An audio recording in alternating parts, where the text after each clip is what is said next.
林华园经典戏出演魂16周，今年12月要搁伫咧国家戏剧院演出。讲到这出戏顶回演已经是26年前咯，这届有加入新的少年演员、歌曲，也搁服装等等，希望观众会当看到无同款的面貌。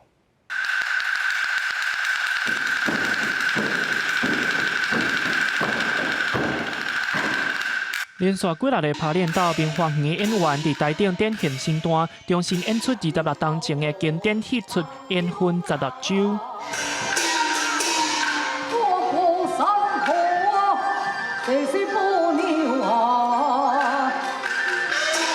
伫故事内底，辽州两国为着争取烟魂16周来相战，明华园团队表示，这拄啊好甲现主席乌克兰参罗西亚的状况相像，所以主演孙翠凤26年后，搁演同一个角色，嘛调整家己的心态，希望透过这个故事，让大家看到和平的重要。所以希望所有一切的天灾人祸都能够远离人类，远离百姓。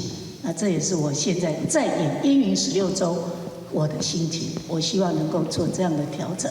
孙翠凤表示，这届翻新的作品嘛是传承，一般拢是明华园第3代少年演员，帮歌仔戏会当代代传承落去。26年前的时候，其实我的戏份非常少，就是这个过目的小牧童而已。这一次在学习当程中。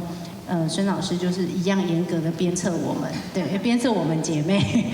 这届烟魂16周的故事重新安排，加入新的演员、服装、歌曲、乐器，经典大戏定搁翻新。12月17、18会伫国家戏剧院演出。